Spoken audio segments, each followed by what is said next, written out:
आप सभी को भाद्रपद मास की संतान सप्तमी की हार्दिक शुभकामनाएं। इस दिन विशेष रूप से भगवान भोलेनाथ और माता पार्वती जी की पूजा की जाती है और चूंकि भाद्रपद मास भगवान कृष्ण का प्रिय महीना होता है, इसलिए भगवान श्री हरि विष्णु और श्री कृष्ण भगवान की पूजा भी अवश्य करें। संतान सप्तमी का व्रत विधि पूर्वक और सच्चे मन से किया जाए तो भगवान शिव और माता पार्वती के आशीर्वाद से संतान प्राप्ति की संभावना बढ़ जाती है। माताएं जो अपने बच्चों की लंबी उम्र और सुखमय जीवन की कामना करती हैं, उन्हें इस दिन व्रत अवश्य रखना चाहिए। इस व्रत से संतान सौभाग्यशाली होती है, अच्छे मार्ग पर चलती है और माता पिता का नाम रोशन करती है। यह व्रत भाद्रपद मास के शुक्ल पक्ष की सप्तमी तिथि को किया जाता है और इसका विधान दोपहर तक रहता है। इस दिन माताओं और बहनों को सप्तमी तिथि की रात को शुद्ध सात्विक भोजन करना चाहिए। सप्तमी तिथि के दिन सुबह ब्रह्मा मुहूर्त में स्नान करके साफ वस्त्र पहने और हाथ में जल, पुष्प या अक्षत लेकर व्रत का संकल्प लें। इसके बाद सूर्य देवता को जल अर्पित करें और साफ आसन पर बैठकर अपने घर में या शिव मंदिर में पूजा करें। इस व्रत में भगवान शिव, माता पार्वती, विष्णु भगवान और कृष्ण भगवान की पूजा करनी चाहिए। जो माताएं इस व्रत को पहली बार रख रही हैं, उन्हें व्रत के पहले दिन संकल्प लेना चाहिए कि वे जीवन भर अपने बच्चों की रक्षा के लिए इसे करती रहें। सुबह की पूजा साधारण तरीके से की जा सकती है, जैसे कि आप रोज करते हैं। आज की पूजा में भगवान शिव को भांग, धतूरा, बेलपत्र के साथ चंदन का तिलक भी लगाएं और माता पार्वती को सुहाग की सामग्री या लाल सिंदूर अर्पित करें। साथ ही भगवान शिव को रक्षा सूत्र, कलावा या मौली भी बांधना चाहिए। यदि आप मूर्ति की पूजा करते हैं तो कलावा मूर्ति पर बांधें और यदि आप तस्वीर की पूजा करते हैं तो भगवान शिव के चरणों में कलावा रखें। पूजा समाप्त होने के बाद यदि आपकी संतान है तो इस कलावे को उनके हाथों में बांधें। अगर संतान बाहर पढ़ाई कर रही है और आपके पास नहीं है तो कलावा भगवान शिव के चरणों में ही छोड़ दें और जब संतान वापस आए तब उन्हें कलावा पहनाएं। ध्यान रखें कि व्रत के दिन कलावा आपके हाथ में अवश्य होना चाहिए। जो लोग संतानहीन हैं, वे भगवान शिव के चरणों में कलावा अर्पित करने के बाद पति पत्नी मिलकर अपने अपने हाथों में बांध सकते हैं। सुबह की पूजा विधि पूर्वक करें और कथा सुनें। शिव चालीसा का पाठ और आरती भी अवश्य करें। व्रत की विशेष पूजा दोपहर 12 बजे के बाद की जाती है। दोपहर के समय स्नान करके खीर, पूरी और मालपुए का भोग बनाएं और पूजा के दौरान अर्पित करें। पूजा के लिए एक बार फिर से स्नान करें और विधिवत पूजा करें। यदि आपके बच्चे साथ हैं तो उन्हें भी मंदिर में बिठाकर पूजा कराएं और व्रत की कथा सुनाएं। यदि संभव नहीं है तो आप अकेले भी पूजा कर सकती हैं।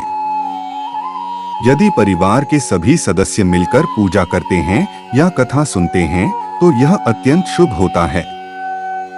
पूजा के दौरान गणपति भगवान और कार्तिकेय जी की भी ध्यानपूर्वक पूजा करनी चाहिए। संतान प्राप्ति की कामना रखने वाले भक्तों को भगवान शिव और माता पार्वती से प्रार्थना करनी चाहिए कि वे उन्हें भगवान कार्तिकेय और गणपति जी जैसे गुण वाली संतान प्रदान करें। धूप दीप जलाकर व्रत की कथा दोपहर में सुनें और भोग अर्पित करें। यदि आपके बच्चे साथ हैं तो उन्हें यह भोग प्रसाद के रूप में दें। अगर यह संभव नहीं हो तो व्रत समाप्त करते समय इस प्रसाद को पहले स्वयं ग्रहण करें। संभवतः बच्चों का हाथ लगाकर दान करें या बच्चों के नाम से स्वयं भी दान कर सकते हैं। संतान सुख की कामना करने वाले दंपतियों को संतान गोपाल मंत्र का जप विधि पूर्वक करना चाहिए। इस मंत्र का जाप अटूट श्रद्धा और विश्वास के साथ करें। भगवान श्री कृष्ण, भगवान शिव और माता पार्वती से प्रार्थना करें कि यदि पूर्वजन्म के किसी पाप के कारण संतान सुख प्राप्त नहीं हुआ है तो वे पापों को क्षमा कर आपको संतान सुख प्रदान करें। संतान गोपाल मंत्र है, देवकी सुत गोविंद वासुदेव जगतपति देहि में तन्य कृष्ण त्वामहं शरणम गतः मंत्र का जाप करते समय भगवान श्री कृष्ण को माखन मिश्री या तुलसी का भोग अर्पित करें। यदि आपके पास लड्डू गोपाल जी की मूर्ति है तो उनकी पूजा भी करें या श्री कृष्ण के किसी भी स्वरूप की पूजा कर सकते हैं। संतान गोपाल मंत्र के जाप के साथ साथ अपने सभी आराध्य देवी देवताओं से भी प्रार्थना करें कि वे आपकी मनोकामना पूरी करें। व्रत के दिन अपने घर में शुद्ध सात्विक भोजन बनाना अनिवार्य है। साथ ही आज के दिन आपको अपने बच्चों पर या किसी भी बच्चे पर क्रोध नहीं करना चाहिए और उनके बारे में बुरा सोचना भी मना है। किसी भी उपाय में जो दूसरों के बच्चों को नुकसान पहुंचाने के लिए किया जाए उसे न अपनाएं, क्योंकि इसका दुष्प्रभाव आपको स्वयं भी झेलना पड़ सकता है। शाम को पूजा करते समय व्रत की कथा भी सुननी चाहिए। कथा इस प्रकार है, महाभारत काल में भगवान श्री कृष्ण ने युधिष्ठिर से कहा कि एक बार मथुरा में लोमश ऋषि आए थे। भगवान देवकी और वासुदेव ने भक्ति पूर्वक उनकी सेवा की। ऋषि ने उन्हें कंस द्वारा मारे गए पुत्रों के शोक से उबरने के लिए संतान सप्तमी का व्रत करने को कहा। देवकी को व्रत का विधि बताने के लिए ऋषि ने कहा, कंस ने तुम्हारे कई पुत्रों को जन्म लेते ही मार डाला है। इस शोक से मुक्त होने के लिए तुम और वासुदेव संतान सप्तमी का व्रत करो। राजा नहुष की रानी चंद्रमुखी ने भी इस व्रत को किया था, जिससे उसके पुत्रों की मृत्यु नहीं हुई। यह व्रत तुम्हें भी शोक से मुक्ति दिलाएगा। देवकी ने विधि पूछी तो लोमश ऋषि ने व्रत का पूजन विधान और कथा सुनाई। कथा के अनुसार अयोध्यापुरी का एक प्रतापी राजा नहुष था, जिसकी पत्नी चंद्रमुखी थी। उसके राज्य में विष्णु दत्त नामक एक ब्राह्मण भी रहता था, जिसकी पत्नी रूपवती थी। चंद्रमुखी और रूपवती दोनों सखियां थीं और एक दिन सरयू नदी में स्नान करने गईं। वहां उन्होंने देखा कि कई महिलाएं पार्वती जी और शिवजी की प्रतिमा बनाकर पूजा कर रही थीं। चंद्रमुखी और रूपवती ने पूजा की विधि पूछी। महिलाओं ने बताया कि उन्होंने शिवजी का डोरा बांधकर संकल्प लिया है कि जब तक वे जीवित रहेंगी इस व्रत को करती रहेंगी। यह व्रत सुख और संतान देने वाला है।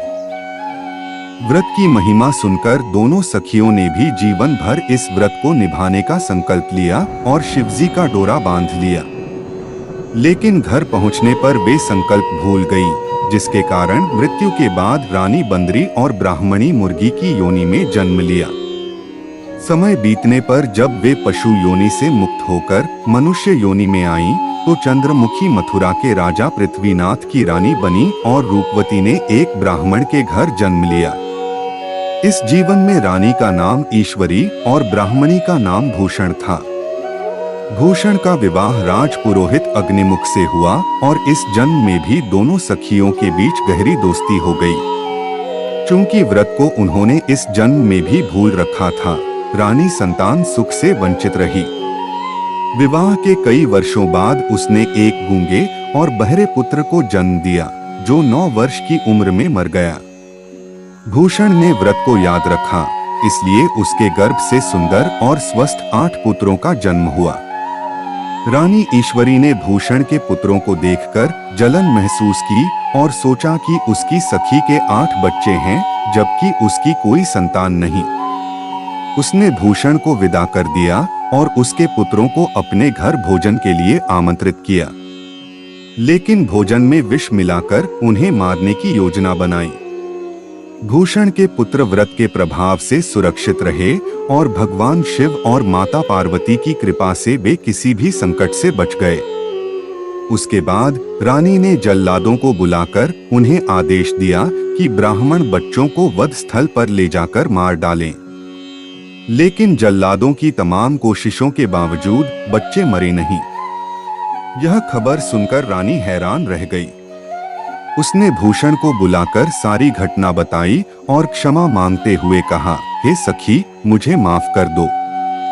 मैंने बच्चों को मारने का बहुत प्रयास किया, लेकिन सब विफल रहा। भूषण ने पूछा, क्या तुम्हें पूर्वजन्म की बातें याद नहीं हैं? रानी ने आश्चर्यचकित होकर कहा, नहीं, मुझे कुछ भी याद नहीं है।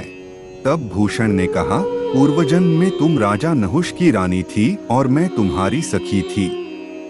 हमने भगवान शिव का डोरा बांधकर संकल्प किया था कि जीवन भर संतान सप्तमी का व्रत करेंगे। दुर्भाग्यवश हम भूल गईं और व्रत का पालन नहीं किया। इस कारण से हम विभिन्न योनियों में जन्मी, लेकिन अब पुनः मनुष्य योनि में आई हैं। मैंने इस व्रत को पुनः किया, जिसके प्रभाव से तुम मेरे बच्चों को चाहकर भी मार नहीं सकी। यह सुनकर रानी ईश्वरी ने भी विधिपूर्वक संतान सुख देने वाला मुक्ताभरण व्रत किया। व्रत के प्रभाव से रानी फिर से गर्भवती हुई और एक सुंदर बालक को जन्म दिया। तब से यह व्रत संतान प्राप्ति और संतान की रक्षा के लिए किया जाता है। यदि आपको आज की जानकारी पसंद आई हो तो कृपया वीडियो को लाइक करें और चैनल को सब्सक्राइब करें।